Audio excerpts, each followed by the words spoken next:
నమస్తే. కథా శీర్షిక అరవింద, రచన కలికి, చదువుతున్నది రాధిక. ఇక కథలో పెడితే, అమ్మా బాధతో మూలిగాడు పసివాడు. నిండా కట్లతో ఉన్న ఆ పసివాని వైపు జాలిగా చూసి మత్తుమందు సిరంజిలోకి ఎక్కించి జబ్బ మీద రవ్వంత చోటు చూసి ఇంజెక్షన్ చేసింది డ్యూటీలో ఉన్న నర్స్. క్షణంలో మత్తులోకి జారిపోయాడా పసివాడు. అవి విజిటింగ్ అవర్స్ కావటంతో వార్డులన్నీ జనంతో సందడిగా ఉన్నాయి. సిస్టర్, బాబుకి ఎలా ఉంది? లోపలికి వస్తూ అడిగింది సరళ. రక్తం బాగా పోయింది. అప్పుడే ఏ మాట చెప్పడం కష్టం. కేసు చీఫ్ టేకప్ చేశారు. పర్వాలేదనే అనిపిస్తోంది. అంతా భగవంతుడి దయ అంది సరళ సంకలోని బిడ్డను చక్క చేసుకుంటూ. నిజంగా మిమ్మల్ని మెచ్చుకోవాలి. చాలా మంది తల్లులు నానా గోలా చేసి మాకేమీ తోచకుండా చేస్తారు. అందరూ మీలా ఇలా ధైర్యంగా నిలబడితే ఎంతో బాగుండును. నర్స్ మాటలకు నొచ్చుకుంది సరళ. బిడ్డ కాలిగోరు కందితే తల్లి ప్రాణం గిలగిలలాడిపోతుందే. అలాంటిది బిడ్డ ఇలా చావు బతుకుల మధ్య కాపాడుతుంటే తల్లికి ఇంకా యుక్తాయుక్తాలు ఏం తెలుస్తాయి? మీకు అనుభవం లేక అలా అనగలిగారు. ఆ మాటలు చురుక్కుమనిపించడంతో నర్స్ మొహంలో రంగులు మారాయి. అయితే మీకిప్పుడు ఇంత నిబ్బరం ఎలా వచ్చింది అని ప్రశ్నించింది నర్స్. పాపం, ఈ నిర్భాగ్యుడు తల్లి ప్రేమకు నోచి పుట్టలేదు. సమయానికి తండ్రి కూడా క్యాంపుకి వెళ్ళాడు. ఇంతలో ఈ అవాంతరం వచ్చి పడింది. పక్క ఇళ్లు కావటంతో వీడు మా వాళ్లతో ఆడుకుంటూ ఉండేవాడు. ఆ చనువు చేత చూస్తూ వదిలేలేక తీసుకొచ్చి ఇక్కడ చేర్పించాము. ట్రైసైకిల్ నడుపుతూ మేడమెట్ల మీద నుండి దొర్లిపోయాడు. వెంటనే బాధ్యత తెలియని కుర్ర ఒకరు కంగారు పడి పారిపోయాడు. మా పిల్లలొచ్చి చెప్పగానే పరిగెత్తా. మెట్ల మీద నెత్తురు మడుగులో దోగాడుతున్నాడు. పాపం, ముసలి నౌకరు చచ్చిపోవటంతో వచ్చాయి తిప్పలు. అసలు తల్లే ఉంటే వీడికి గోడే ఉండేది కాదు. వీడు మరీ పసివాడుగా ఉన్నప్పుడే తల్లి లేచిపోయిందని కొందరు, చచ్చిపోయిందని కొందరు చెబుతుంటారు. ఏది ఏవైతేనేమి ఆ మహానుభావుడు మళ్లీ పెళ్లి మాట తలపెట్టకుండా ఈ బిడ్డతోటిదే లోకంగా బతుకుతున్నాడు. అతనికి టెలిగ్రామ్ పంపాం. అందగానే రెక్కలు కట్టుకుని వచ్చి వాళ్తాడు. పాపం, ఏం రాసిందో సానుభూతితో నిట్టూర్చింది సరళ. ఆర్డర్లీ కేసు రిపోర్ట్ తెచ్చి గదిలో తగిలించెళ్ళాడు. వాచి చూసుకుని కంగారు పడింది సరళ. సిస్టర్, నేను వెళ్ళాలి. వాళ్ళ నాన్న వచ్చేదాకా ఈ బాబుకి తల్లైనా తండ్రైనా మీరే. ఖర్చుకు వెనకాడవలసిన పని లేదు. బిడ్డ బాగుంటే చాలు. జాగ్రత్తగా కనిపెట్టి చూడండి. సాయంకాలం మా వారొచ్చి చీఫ్తో మాట్లాడతారు. ఇక నే ఉంటా అంటూ అప్పగింతలు పెట్టి వెళ్ళిపోయింది. నర్స్ మంచం దగ్గరకు వెళ్లి అచేతనంగా పడి ఉన్న ఆ పసివాడి వైపు తదేకంగా చూస్తూ నిలబడింది. అప్రయత్నంగా ఆమె కళ్ళు చెమ్మగిల్లాయి. తల్లిగా అనుభవం లేదు కాబోలు అన్న సరళ మాటలే తలంపుకొచ్చి బాధగా నిట్టూర్చిందామె. ఈ పసివాడి తల్లెవరో, ఎంత తప్పనిసరి పరిస్థితుల్లో ఆమె ప్రాణాధికమైన బిడ్డను విడిచి వెళ్లిపోయిందో అది ఎవరికీ పట్టదు కదా. మూగగా రోధించింది ఆమె హృదయం. చెదిరిన మనస్సును అదుపులోకి తెచ్చుకుని రోగి స్థితిని గురించిన వివరాలు తెలుసుకోవాలన్న కోరికతో కేసు రిపోర్ట్ చేతిలోకి తీసుకుంది. వెంటనే షాక్ తిన్న దానిలా మంచం పక్కన కూలబడిపోయింది. సృష్టికంతకు ఆధారభూతమైంది తల్లి ప్రేమ. బిడ్డల్ని కని పెంచి ప్రయోజకులుగా చేయటం కోసం తల్లి ప్రాణిపడే తాపత్రయం ఎంతటిదో మనం పశుపక్షాదుల్లో కూడా చూస్తూనే ఉంటాం. ఎటొచ్చి పశువులకు విలక్షణంగా మానవులు ప్రాజ్ఞులై తిరిగి తల్లిదండ్రుల్ని ఆదుకోవాలి. తండ్రి పోయినప్పటి నుండి రాత్రనక పగలనక కష్టించి పిల్లల్ని పెంచింది తమ తల్లి. తొలి జీతం అందుకోగానే ఆమె ఇంకా వంట పనికి వెళ్ళనివ్వకూడదు. శక్తికి మించిన శ్రమ కావడం చేతనే ఆమెకు జబ్బు చేసింది. ఇహ విశ్రాంతిని ఇవ్వాలి అనుకుంది. తల్లి మంచాన్నే కనిపెట్టుకున్న అరవింద. పక్క వాటాలోని గడియారం వరుసగా 9 గంటలు కొట్టింది. అమ్మలు పిలిచినట్లై తల ఎత్తిన అరవింద తల్లి కళ్ళు తెరిచి ఉండడం చూసి సంబరపడింది. అమ్మలు, ఎంతే గంటి కొట్టింది అని అడిగింది కమలమ్మ. బహు నీరసంగా ఉంది మాట. 3 రోజుల నుండి నోట మాట లేకుండా పడి ఉన్న తల్లి కళ్ళు తెరిచి ఆపాటిగానైనా మాట్లాడగలిగినందుకు సంతోషించారు పిల్లలు ముగ్గురు. అమ్మా అంటూ దగ్గరగా వచ్చాడు ప్రసాద్. 9 అయిందమ్మా అంది దగ్గరే ఉన్న కళ్యాణి. అప్పుడే 9 అయిందా? బిందు, అలాగే ఉన్నావేమే, ఆఫీస్కి వెళ్ళవా అంటూ లేవబోయింది కమలమ్మ. కానీ లేవలేక వెనక్కి వాలిపోయింది. అబ్బా, ఈ కాస్త జ్వరానికి ఇంత డీలా పడిపోయానేమిటి అనుకుంటూ ఉస్సురుమంది. కొంచెమా జ్వరం పేలిపోతేను. ఈ 3 రోజుల నుండి నువ్వు కళ్ళైనా తెరవలేదు. అక్క ఆఫీస్ మానేసింది. నాకెంత భయం వేసిందో. తల్లి మెడ చుట్టూ చేతులు వేసి ఒదుగులు పోయింది కళ్యాణి. బిందు, సెలవు చీటీ రాశావా? తల్లి అడిగింది. క్యాలెండర్ వైపు చూసిన అరవింద ఒక్కసారిగా కంగారు పడిపోయింది. తన బెంగలో తానుండి సెలవు చీటీ రాయలేదు సరికదా, చంద్రమోహన్ టైప్ చేయమనిచ్చిన థీసిస్ కాగితాలు కూడా తాను తిరిగి ఇవ్వలేదు. రేపే అతడి ప్రయాణం. ఎలా? ఆ కాగితాలు కూడా తన డెస్క్లోనే ఉన్నాయి. తాళాలు తన దగ్గరే ఉన్నాయి. 3 వంతులు టైప్ చేయడం అయింది. ఇంకా 1 వంతు ఉంది. ఇప్పుడైనా ఆ కాగితాలు అతడికి అందజేయటం మంచిది అనుకున్న అరవింద తల్లికి ఆ విషయం చెప్పింది. కమలమ్మ నొచ్చుకుంది. ఉద్యోగం నిలుపుకునే లక్షణాలు ఇవి కావే. ఆ కాగితాలు పూర్తి చేసి ఇచ్చేసిరా. నాకు ఈవేళ బాగానే ఉంది. బాబ్జీ, కళ్యాణి ఉంటారుగా, నువ్వు వెళ్ళిరా అంటూ తొందర చేసింది. ఇంటి దగ్గర సర్దుబాట్లన్నీ చూసుకుని ఆఫీస్కు చేరుకునేసరికి 1 గంట అయ్యింది. అరవింద గుమ్మంలోకి రాగానే ఎదురు వచ్చిన చంద్రమోహన్, 3 రోజుల నుండి రాలేదా? థీసిస్ టైప్ చేశారా అంటూ ఆత్రంగా ప్రశ్నించాడు.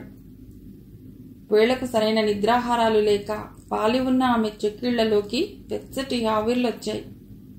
తలవంచుకుని, హఠాత్తుగా మా అమ్మగారికి చాలా జబ్బు చేసింది, అందుకని రాలేకపోయాను. మీ థీసిస్ 3 వంతులు పైగా అయిపోయింది. తక్కినది ఇప్పుడు టైప్ చేసి ఇస్తా అంది. భారంగా వాలిపోతున్న ఆమె సోగ కళ్లను, కెంపెక్కిన ఆమె చెక్కిళ్లను, తడబాటుతో కంపించే అధరాలను ఒక్క క్షణం రెప్పవాల్చకుండా చూసి చూపులు మరల్చుకున్నాడు చంద్రమోహన్. సరే, త్వరగా మొదలెట్టండి. నా ప్రయాణం రేపే. ఈవేళ ఆఫీస్ వర్క్ ఏమీ చూడవద్దు. ఈ ఒక్క పని పూర్తి చేసి కాగితాలు అప్పగించి వెళ్ళండి అని చెప్పి వెళ్ళిపోయాడు. 3 రోజుల క్రితం అర్జెంట్ అంటూ ఇచ్చిన కాగితాలు అవి. ఇహ అట్టే లేవు. పని నీట్గా చేసి అప్పగించి మరీ వెళ్ళాలి అనుకుంది అరవింద. లంచ్ టైంకి వచ్చి చూసిన చంద్రమోహన్ ఆమె ఏకాగ్రతకు విస్తుపోయాడు. అతడు వచ్చిందైనా గమనించకుండా బిగిన పేజీలకు పేజీలు టైప్ చేస్తోంది అరవింద. కాగితాలు మార్చవలసి వచ్చినప్పుడు తప్ప ఆమె మిషన్కి క్షణమైనా విరామం ఇవ్వటం లేదు. అలసట మొహం మీద కొట్టొచ్చినట్లుగా కనిపిస్తోంది. చెమట బిందువులు ముత్యాల జాలరుల్లా ఆమె మొహాన్ని ఆవరించి మెరుస్తున్నాయి. సన్నని అంగుళులు మెరుపు తీగల్లా వేగంగా కీబోర్డు మీద కదులుతూ కళ్ళు మిరుమిట్లు గొలుపుతున్నాయి. ఆ భంగిమలో ఆమెను చూడగానే ఇదివరకెన్నడూ ఎరగని విధంగా అతడి గుండె స్పందించింది. బలవంతంగా చూపులు మరల్చుకుని అతడు బయటికి వెళ్ళిపోయాడు.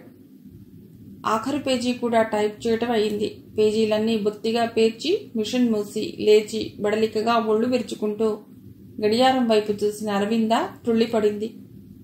గడియారం 8 గంటలు చూపిస్తోంది. ఇంటి దగ్గరి పరిస్థితులు ఆమెను కలవరపరిచాయి. త్వరగా ఇంటికి చేరాలని తహతహలాడింది. భోజనానికి పోయాడు గావును. ఎంత పిలిచినా ప్యూన్ పలుకలేదు. అరవింద మేడమీది దీపం దేదీప్యమానంగా వెలిగిపోతూ ఉండటం చూసి ఈ పాటికతడు క్లబ్ నుండి వచ్చేసుంటాడు అనుకుంది. తను వెళ్ళి ఈ కాగితాలు అతడికి అప్పగించేస్తే తన పూచి తీరిపోతుంది. ఇంటికి వెళ్ళిపోవచ్చునన్న తొందరలో అరవింద ఆ కాగితాల దొంతర మోసుకుంటూ మెడమెట్లెక్కటం మొదలెట్టింది. గుమ్మం దగ్గర నిలిచి సార్ అంటూ బెరుకుగా పిలిచింది అరవింద. వెంటనే కమేన్ అన్న మాట వినిపించటంతో తెరిపిన పడ్డ మనస్సుతో వంటి నిండుగా కొంగు కప్పుకుని నెమ్మదిగా అడుగులు ముందుకు వేసింది. అది విశాలమైన హాల్. అందరి భాగ్యవంతుల ఇళ్లలాగానే అది అధునాతనమైన ఫర్నిచర్తో గృహ మేధి అభిరుచిని వ్యక్తం చేస్తూ తీరుగా అలంకరించబడి ఉంది. గోడవారగా ఉన్న టేబుల్ మీద వ్రాత పరికరాలు, కాగితాలు పేర్చి ఉన్నాయి. అక్కడ ఉన్న కుర్చీలో తల బల్లకు అంచుకుని కూర్చుని ఉన్నాడు చంద్రమోహన్. సార్, థీసిస్ తెచ్చాను అంది అరవింద చేతిలోని కాగితాల దొంతర చూపుతూ. అతడు వాల్చి ఉన్న తల భారంగా పైకెత్తి అరవింద వైపు బెర్రిగా చూశాడు. మత్తుగా తన వైపు చూస్తున్న ఎర్రని కళ్లను, చేతిలోని కాగితాల దొంతర చిందరవందరై ఉన్న జుట్టును, ఆ ముఖంలో ద్యోతకమవుతున్న భావాన్ని చూసి గతుక్కుమంది. అరవింద కంగారుగా థీసిస్ బల్ల మీద ఉంచి గుమ్మం వైపుగా పరిగెత్తింది. ఆమె గమ్యాన్ని చేరిందో లేదో అతడు ఒక్క అంగలో అందుకుని ఒక్క ఊపులో ఆమెను యువతలకు లాగి తలుపును దగ్గరగా నెట్టాడు. పెద్ద చప్పుడుతో మూసుకుపోయింది ఆ తలుపు. వెంటనే బిగుసుకుపోయింది ఆటోమేటిక్ లాక్. అప్పుడే మెట్ల దగ్గరకు వచ్చిన ప్యూన్ వెంకన్న కళ్ళబడింది ఆ దృశ్యం. ఒక్క పరుగున మెట్లన్నీ గడిచి వచ్చి తలుపును దబదబా బాదటం మొదలెట్టాడు. బాబూ, కన్నెపిల్ల, అన్యాయం చేయకండయ్యా బాబూ, ఇది మీకు తగిన పని కాదు, రక్షించండి బాబూ, బాబూ అంటూ గోలగా అరుస్తూ తలుపులు మోదసాగాడు. కానీ అతడిదంతా అరణ్యరోదనమే అయ్యింది. లోపల నుండి ఎంతవరకు వినిపిస్తున్న గందరగోళం ఆగిపోగానే ఉస్సురుమని అక్కడే కూలబడిపోయాడు వెంకన్న. హఠాత్తుగా స్పృహలోకొచ్చి కళ్ళు తెరిచి చూసిన అరవిందకు కొంతసేపటి వరకు ఏ స్ఫురణ లేకుండా పోయింది. దేదీప్యమానంగా వెలుగుతున్న దీపపు కాంతిలో పరిసరాలను గమనించిన ఆమెకు నెమ్మదిగా అంతా గుర్తుకు రావడం మొదలెట్టింది. పాలరాతితో చెక్కబడిన గ్రీక్ శిల్పంలా తన పక్కనే పడుకుని గాఢ నిద్రలో సొక్కి ఉన్న చంద్రమోహన్ని చూసేసరికి ఆమె అంతులేని దుఃఖంతోనూ భయంతోనూ వణికిపోయింది. అతడు లేవకముందే తానక్కడి నుంచి పారిపోవాలని కంగారు పడింది.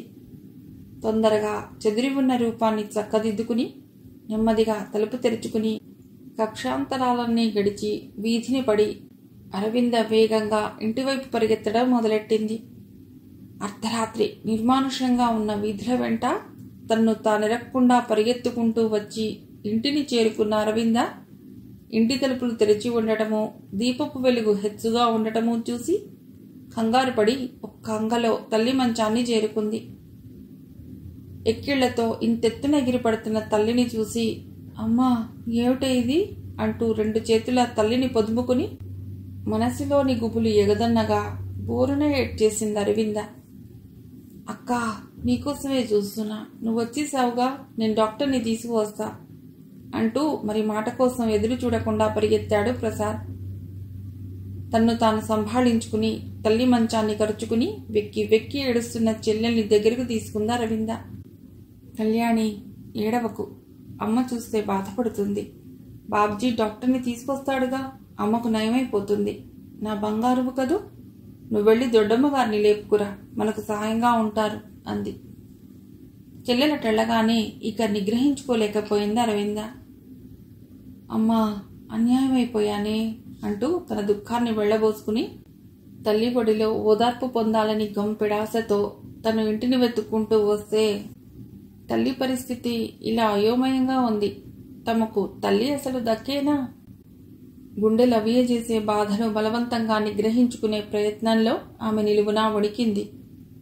చెంపల వెంట కన్నీటి ధారలు కారిపోతూ ఉండగా ఎలాగైనా తల్లికి కాస్త ఉపశమనం కలిగించాలని శుష్కించి ఉన్న ఆ గుండెల మీద మెల్లగా రాస్తూ తాపత్రయపట్టం మొదలెట్టింది అరవింద. కానీ ఆ తల్లి ఇవేవీ తెలుసుకోగల స్థితిలో లేదు. ఒక విధమైన మాంద్యం ఆమెను కమ్మింది. తెరలు తెరలుగా ఎగిరిపడుతున్న శరీరోద్వేగమే తప్ప ఇతరమేమీ ఆమెకు తెలియటం లేదు. ఆ సమయంలో శీలాన్ని కోల్పోయి దిక్కుతోచక అసహాయంగా దుఃఖిస్తున్న కూతురు స్థితి ఆమెకు తెలియనే తెలియదు. ఈ భవబంధాల నుండి విముక్తి కోసం పెనుగులాడుతోంది జీవం. కళ్యాణి వెంట వచ్చిన రాజమ్మ కమలమ్మ పరిస్థితి చూసి కంగారు పడింది. అదేమిటే అలా చూస్తూ ఊరుకున్నావు? ప్రాణం కంఠంలో గరగరమంటూ ఉంటే భూసయనం చేయించొద్దా? ఇల్లు మైలపడిపోదు. లేవండి అమ్ముడు. ఆ పాత చాప అందుకుని వీధివార పరవ్వే అరవింద, నువ్వు కాళ్ళ దగ్గర పట్టుకో. నారాయణ నారాయణ అంటూ రోగి తల పట్టుకుని డబ్బున లేవదీసింది రాజమ్మ. డాక్టర్ ఇప్పుడు రానన్నారు, రేపు అమ్మనే ఆసుపత్రికి తీసుకురమ్మన్నారు అని చెప్పటం ఎలాగా అని బాధపడుతూ ఇల్లు చేరిన ప్రసాద్కు ఇహ అవసరమే లేకపోయింది. తన చుట్టూ చేరి దారుణంగా విలపిస్తున్న బిడ్డల వైపు జాలిగా ఒక్క చూపు చూసి కళ్ళు మూసుకుంది కమలమ్మ. కడసారం మూతలు పడ్డ ఆ కళ్ళు మరి తెరవబడలేదు. తెల్లవారేసరికి గుమ్మంలో కారు దిగిన రఘురామయ్య తలుపులన్నీ బారుగా తెరిచి ఉంచి కట్టిక నేల మీద పడి నిద్రపోతున్న వెంకన్నను చూసి కోపంతో కేకలు వేయటం మొదలెట్టాడు. ఆ సందడికి మెళకువ వచ్చిన చంద్రమోహన్ ఉన్న పళంగా నీళ్ల గదిలోకి పరిగెత్తి తలుపులు మూసుకున్నాడు. తన దగ్గర ఉన్న తాళం చెవితో తలుపు తెరిచి మెడ మీదకొచ్చిన రఘురామయ్య ఆ గది ఉన్న తీరు చూసి దిగ్భ్రాంతుడయ్యాడు. నేలంతా చీట్లిపడి ఉన్న ఎర్రగాజు ముక్కలు కనులెర్ర చేసి తనను సంజాయిషి అడుగుతున్నట్లుగా భావించి అతడు కించబడ్డాడు. తన ఏకైక పుత్రుడు అందరికీ మిన్నగా చుక్కల్లో చంద్రుడిలా ప్రకాశించాలని కోరుకున్నాడే గాని ఇప్పుడిప్పుడే పరిపూర్ణత్వాన్ని సంతరించుకుంటున్న ఆ నునులేత హృదయంలో ఏ ఏ ఆశలు పుడుతూ ఉంటాయో, ఏ ఏ కోరికలు ఊరుతూ ఉంటాయో ఏనాడు తాను ఆలోచించిన పాపాన పోలేదు. నిండు యవ్వనం తొందర చేయగా తన కొడుకు నిన్న రాత్రి ఏ విలాసి కౌగిల్లోనో గడిపి ఉంటాడు. ఇంకా ఉపేక్ష చేయకూడదు, తిరిగి రాగానే వీడి పెళ్లి చేసేయాలి అనుకుంటూ తనలో తాను నవ్వుకున్నాడు. గాజు ముక్కలన్నీ పోగ్గా తుడుస్తున్న వెంకన్నను ఉద్దేశించి, ఇదిగో వెంకన్న, ఈ గది వాటం చూస్తుంటే ఇక్కడ ఏదో కథ జరిగినట్టుగా ఉంది, నీకేమైనా తెలుసా అని అడిగాడు. ఆ అవకాశం కోసమే ఎదురు చూస్తున్న వెంకన్న వెంటనే చెప్పటం మొదలెట్టాడు. వట్టి కథ కాదు బాబయ్య, చాలా ఘోరమైన కథ. తమరు క్షమించాలి, చిన్నబాబు తప్పేమీ లేదు, తప్పంతా ఆ వయస్సుది. ఇంకా ఉపోద్ఘాతమైనా పూర్తి కాకముందే, hello Chand, how do you do అంటూ వచ్చిపడ్డారు చంద్రం స్నేహితులు.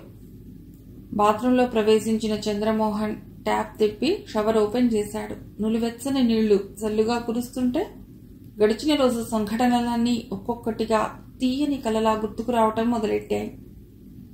ఈవినింగ్ స్టార్లో కాక్టైల్ పార్టీ, క్యాబరే డాన్స్, అంతా ఏమిటో అపూర్వమైన అనుభవం. రాత్రి ఎవరు తన ఎదుట నిలిచిన అప్సరస, అంతా మధురమైన కళ అనుకున్నాడు చంద్రమోహన్. కానీ అతడి శరీరం మీద అక్కడక్కడ ఎర్రగా విచ్చుకుని నీరు తగలగానే మంట పుట్టి సలుపుతున్న గోటి చారికలు జరిగిందంతా కలగా భావించనీయటం లేదు. అందమైన కళ్ళు రెండు భయంతో, దుఃఖంతో, అసహ్యంతో తన వైపు చూస్తున్నట్లు అనుభూతి కలిగి అతడు ఒక్క క్షణం రాన్పడి ఉండిపోయాడు. ఆలోచించిన కొద్దీ తల దిమ్ము మరింతగా పెరిగిపోతోందే తప్ప అతడికి ఏమీ గుర్తుకు రావటం లేదు.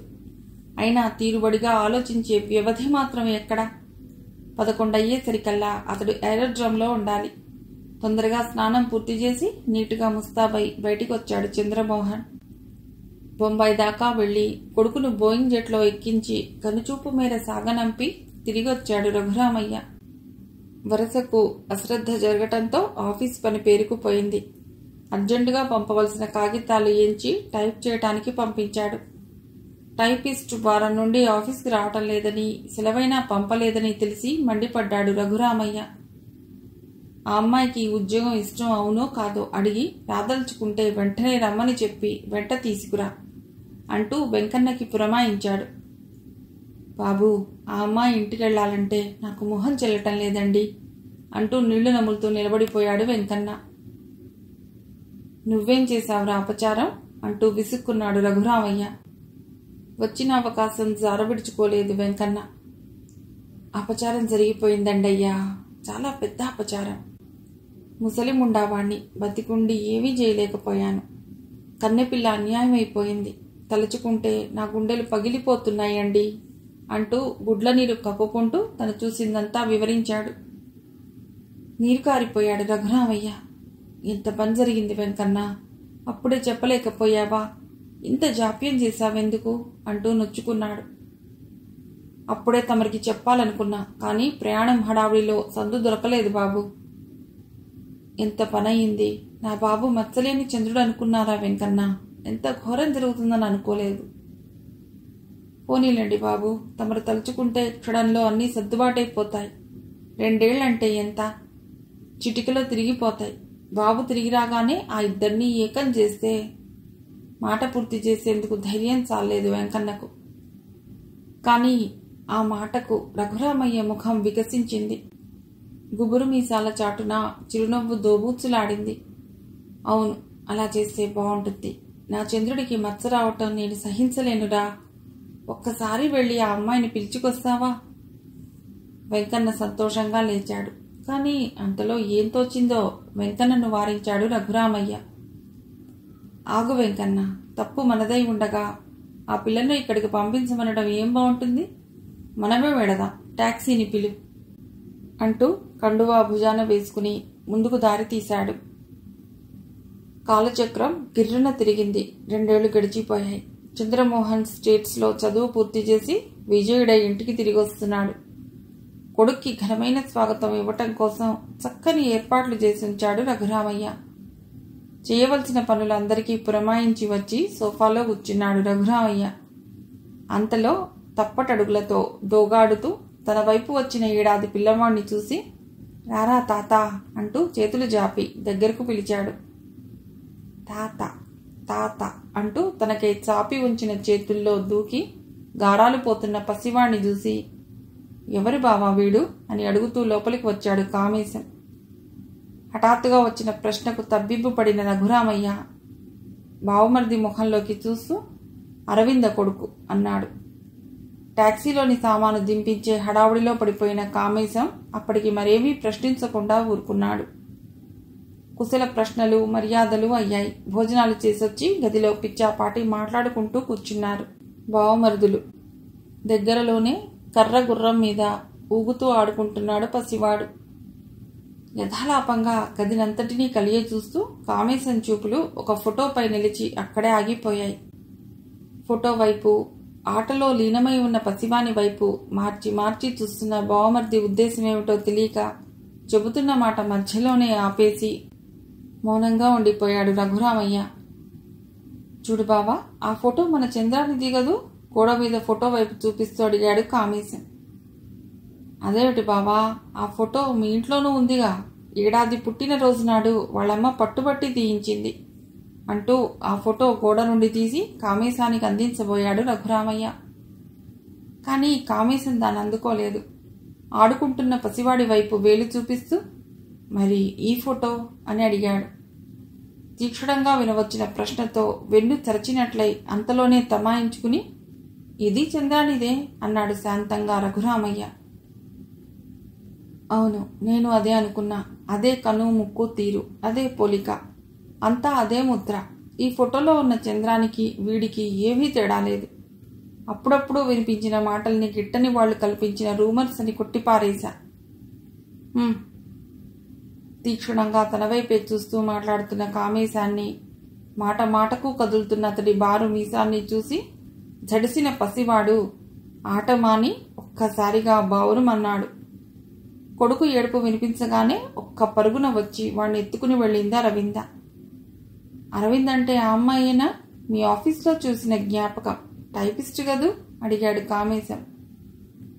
అవును, 2 ఏళ్ల క్రితం మన ఆఫీస్లో పనిచేసేది. ఇప్పుడు ఇక అదేమీ లేదు, ఇక్కడే ఉంటోంది. పెళ్లి కూడా చేసుకున్నాడా? ఇంకా లేదు. వాడు రాగానే ఏ గుళ్ళోనో ఆ 3 ముళ్ళు వేయించి. రఘురామయ్య మాట పూర్తి అవ్వకముందే, ఏమిటి అంటూ లేచాడు కామేశం. వాడు భ్రష్టుడైనది చాలక ఆ సంతనంతా ఇక్కడే ఉంచి వెళ్ళాడా? వాడికి బుద్ధి ఎలాగూ లేదు, నీకు మతి కూడా లేకుండా పోయిందేమి పాపం. ప్రతి కులట. అబ్బా ఆపరా కామేశం, నన్ను పూర్తి చేయని. ఆ అమ్మాయి అయినింటి ఆడపిల్ల. తండ్రి చిన్నతనంలోనే పోతే గతిమాలి ఉద్యోగంలో చేరింది. అంతేకాని నీతిమాలింది కాదు. నీతిమాలి ప్రవర్తించిన వాడు నీ మేనల్లుడు. ఆ తప్పు దిద్దవలసిన వాడిని నేను. అది కథ. ఓపిక ఉంటే అంతా విను, చెబుతా అంటూ తను విన్నదంతా ఏకరువు పెట్టాడు రఘురామయ్య. అంతా విని పగలబడి నవ్వాడు కామేశం. ఓష్, ఇంతే కదా, వెంకన్న మాట మీద ఇంత బ్రహ్మాండం చేశావన్నమాట. అసలు ఇందులో నిజమెంతో? వాడి విషయాలు రాశాడా ఎప్పుడైనా? బావమర్ది నవ్వుతో డీలా పడిన రఘురామయ్య, నాకంతా తెలుస్తున్నది వాడికి తెలియదు కదా, వచ్చాక నెమ్మదిగా చెప్పవచ్చులేమ్మని నేను ఏమీ వ్రాయలేదు అన్నాడు. అయినా నీకింత బులబాటం ఏమిటి బావా? చంద్రం మైనర్ కాదు. వాడి జీవితాన్ని నిర్ణయించుకునే హక్కు వాడికుంది. నౌకరు మాటలు పట్టుకుని నువ్వింత ఆర్భాటం చేయటం నాకేమీ బాగోలేదు. వెంకన్ననంత పరాయివాడుగా తీసేయకు కామేశం. చంద్రాన్ని ఇంతప్పటి నుండి ఎత్తుకు పెంచింది వాడే. అబద్ధాలు చెప్పే పని వాడికేముంది? అంతవరకు గుమ్మంలోనే నిలబడి వీళ్ల సంభాషణంతా వింటున్న చంద్రం తల్లి కల్పించుకుని చెప్పింది. తమ్ముడు చెప్పిన దాంట్లో తప్పే ఉంది? మీ మంచి, మీ నౌకరు మంచి ఆలోచించుకుంటున్నారే గాని తన భార్యను ఎన్నుకునే పాటి స్వతంత్రమైన తనకివ్వకపోతే చంద్రం ఏమనుకుంటాడోనని ఎప్పుడైనా ఆలోచించారా? ఇన్నాళ్ల సాహచర్యంలో నేనెప్పుడూ నోరు విడిచి మిమ్మల్ని ఏమీ అడిగింది లేదు. ఈ ఒక్కటే కోరుకుంటున్నా, చంద్రానికి మీరేమీ చెప్పి పెట్టవద్దు. వాడు తప్పు చేస్తే వాడే దిద్దుకుంటాడు. వాడి స్వేచ్ఛకు అడ్డురానని మాట ఇవ్వండి అంటూ చేయి చాపింది రాజేశ్వరి. పేకాట జోరుగా సాగిపోతోంది. మేనమామ మేనల్లుళ్ల మధ్య మంచి పోటీ వచ్చింది. ఆట రసకందాయంలో పడింది. ఇంతలో తప్పటడుగులతో ఇల్లంతా తిరుగుతూ అటుగా వచ్చిన పసివాడు గడప దాటలేక పోరగిలా పడ్డాడు. చేతిలోని పేక బోర్లించి ఒక్క అదుటిన వెళ్లి వాణ్ణి సందిట చేర్చుకుని ఓదార్చడం మొదలెట్టాడు చంద్రమోహన్. అది చూసి కామేశం అసహనంతో చేతిలో పేక నేలకేసి కొట్టి లేచి నిలబడ్డాడు. గుమ్మాలెక్కి లోనికి వస్తున్న వెంకన్న సంతోషంతో పసివాడిలా కేరింతలు కొట్టాడు. నాన్నగారు తమరొస్తున్నారని రాస్తే వెంటనే బయలుదేరి వచ్చేశా. వచ్చినందుకు నా కళ్ళు చల్లబడ్డాయి. బుల్లిబాబు అంతా తమ పోలికే. చిన్నబాబు, ఆ అమ్మ తమ పక్కన నించుంటే కళ్ళు కరువు తీరా. వెంకన్నను మాట పూర్తి చేయనివ్వలేదు కామేశం. మధ్యలోనే తను కల్పించుకుని, సరి వెంకన్న, ఎప్పుడొచ్చావు? పెద్దముండా వాడివి. అమ్మగారు నీకోసమే చూస్తోంది. వెళ్ళు, కాస్త ఎంగిలి పడిరా. మాటలకేం తర్వాత చెప్పుకోవచ్చు, వెళ్ళు అంటూ తొందరబెట్టి అతన్ని పెరటి వైపుకు పంపేశాడు. ఏమిటి మావయ్య వెంకన్న చెబుతున్నది అని అడిగాడు చంద్రమోహన్. బాగానే ఉంది నీ ప్రశ్న. వెర్రివాడి మాటలకు భాష్యం చెప్పడం నా తరమా? ఈ మధ్య వాడికి మతి చెలించింది. వయస్సు అయిపోయింది. అందుకే మీ నాన్నవాడికి నెలకింత అని ఏర్పాటు చేసి కొడుకు దగ్గరకు పంపేశాడు. అయ్యో పాపం అని నిట్టూర్చాడు చంద్రమోహన్ పసివాణ్ణి కిందకు దింపకుండా ఎత్తుకునే ఉండటం కామేశానికి ఉడికెత్తిస్తోంది. కానీ పైకి తేలకూడని పరిస్థితి. గుంభనంగా, అదేమిట్రా చంద్రం, వాణ్ణి అలాగే ఎత్తుకునుండిపోయా? బట్టలు మురికి చేస్తాడు, కిందకు దింపేయి, ఇంటికి పోతాడు. నువ్వు కాస్త స్టేషన్ కడితే నేను ఒక్క క్షణం కుడుకు తీస్తా. మెయిల్లో మంజులో వస్తుంది. నువ్వు దాన్ని రిసీవ్ చేసుకుంటే నాకెంతో ఉపకారం చేసిన వాడివి అవుతావు అన్నాడు సోఫాలో వాలి కళ్ళు మూసుకుంటూ. మేనమామ ఆ పసివాణి ఎడల అంత నిర్దయగా మాట్లాడటం నచ్చలేదు చంద్రమోహన్కి. వాణ్ణి ఎత్తుకునే వంటగది వైపుగా వెళ్ళాడు. మధ్యాహ్నం టిఫిన్ చేయటానికి సంభారాలు సమకూర్చుతూ అలమరా దగ్గర నిలబడి ఉంది అరవింద. తల్లిని చూడగానే అమ్మా అమ్మా అంటూ గుంజుకోవటం మొదలెట్టాడు పసివాడు. ఆ సందడికి వెనుదిరిగిన అరవింద చూపులు చంద్రమోహన్ మొహం మీద క్షణం తారాడాయి. వెంటనే తల వంచుకుని పక్క గదిలోకి వెళ్ళిపోయింది. అంతలో రాజేశ్వరమ్మ లోపలికొచ్చింది. పసివాణ్ణి చూపుతూ, అమ్మా ఎవడే వీడు? మన ఇల్లంతా సందడి చేస్తూ ఇంత ముద్దుగా తిరుగుతున్నాడు అని అడిగాడు చంద్రమోహన్. తెల్లబోయింది రాజేశ్వరి. చివరకు వీడు అరవింద కొడుకు అంది. అవును, అరవింద. తను ఇందాక చూసింది అరవిందనే, తమ ఆఫీస్లో టైపిస్ట్. అప్పటి చలాకీతనం లోపించటం వల్లనో ఏమో తను వెంటనే ఆనవాలు పట్టలేకపోయాడు. ఈ మాట కనిపిస్తే తన కృతజ్ఞతలు చెప్పాలి. ఆమె థీసిస్ ఎంత చక్కగా టైప్ చేసింది అనుకున్నాడు చంద్ర. ఒరే చందు, వీళ్ళ పిల్లలు నీకెందుకురా? త్వరలోనే నీ పెళ్లి జరిపించాలనుకుంటున్నాను. మంజు చదువు కూడా అయిపోయింది. మావయ్య ఏకంగా ముహూర్తం పెట్టించుకుని వెళ్ళటానికే వచ్చాడు అని రహస్యంగా మందలించింది రాజేశ్వరి. మావయ్య అంతస్తుకి మనం ఎప్పుడు ఎదిగామమ్మా అడిగాడు చంద్రమోహన్. అదేమిట్రా, మొదటి నుండి పెట్టినా తిట్టినా వాళ్లే కదరా మనల్ని ఆదుకున్నది. మంజు చిన్నతనం చేత కొంచెం పెంకిగానే ఉండేదనుకో, కానీ ఇప్పుడు పెద్దదయిందిగా, చాలా మారింది. కాసేపట్లో వస్తుంది కదా, నువ్వే చూద్దువు గాని. అమ్మా, నాన్నేరి? నేనొచ్చాక కాసేపు కనిపించారంతే. మళ్ళీ ఆయనతో మాట్లాడటమే పడలేదు. ఎక్కడికి వెళ్ళారు? ఏమో, కన్నబిడ్డకు మొహం తప్పించి తిరగవలసిన పని ఏమొచ్చిందో ఆయనకు. ఒక్కగానొక్క కొడుకువి, నీ బాగు కోసం. ఇంకా ఆమె మాట పూర్తవ్వకముందే, ఏరా నువ్వు ఇంకా ఇక్కడే ఉన్నావా అంటూ వచ్చాడు కామేశం. ఇదిగో ఇప్పుడే పెడతా అంటూ బయలుదేరాడు చంద్రమోహన్. వాడిని ఇక్కడ దించి వెళ్ళరా అంటూ వెనక నుండి కేకేసింది రాజేశ్వరి. వంటగది పిల్లలు ఆడుకునే చోటు కాదమ్మా, మళ్ళీ ఏదైనా దెబ్బ తగుల్చుకోగలడు అంటూ పసివాణ్ణి ఎత్తుకునే వెళ్ళిపోయాడు చంద్రమోహన్. మంజుల వచ్చిన దగ్గర నుండి క్షణం విడవకుండా చంద్రమోహన్ని అంటిపెట్టుకు తిరుగుతోంది. ఆ రోజు తర్వాత అరవింద మళ్ళీ అతడికి కనిపించలేదు. పసివాడు ఇదివరకటిలా ఇంట్లో తిరగటం లేదు. కానీ అరవిందని చూసింది మొదలు అతడిలో ఏవో జ్ఞాపకాలు తెరలు తెరలుగా పుట్టి అతడి మనస్సును కలవరపెడుతున్నాయి. ఆమెను గురించి తెలుసుకోవాలన్న తహతహ బయలుదేరింది అతడిలో. కానీ ఎవరిని అడగటం? వెంకన్న కోసం వెతికిన చంద్రమోహన్కి అతడు ఆ రోజే వెళ్ళిపోయాడని తెలిసింది. తీరిగ్గా తనతో మాట్లాడకుండా వెళ్ళిపోయినందుకు బాధపడినా స్థిరలేని మనిషి కదా అని సరిపెట్టుకున్నాడు. ఆ రోజు మంజుల సినిమా ప్రోగ్రాం పెట్టింది. ఎంతకీ ఆమె ముస్తాబు తెమలకపోవటంతో కొంచెం సేపు తోటలో తిరిగి రావాలని బయలుదేరాడు చంద్రమోహన్. పొన్న చెట్టు తిన్నె మీద కూర్చుని తల వంచుకుని జాజిపూలు మాల కడుతోంది అరవింద. ఆ సమీపంలోనే ఆడుకుంటున్నాడు పసివాడు. ఆ అవకాశాన్ని జారబిడుచుకోదలుచుకోలేదు చంద్రమోహన్. ఆమెను సమీపించి, మీరు అరవింద కదూ అన్నాడు. అనుకోని పలకరింపుకు తబ్బిబ్బై ఉలికిపాటితో లేచి నిలబడింది అరవింద. మీరు సరిగ్గా సమయానికి తీసి సంధించారు. అప్పుడు మీకు నేను సరిగ్గా థ్యాంక్స్ అయినా చెప్పలేదు, క్షమించాలి అన్నాడు. అంతలో మంజుల సుడిగాలిలా దూసుకొచ్చి, ఏమిటి ఇంకా మాల కట్టనే లేదు?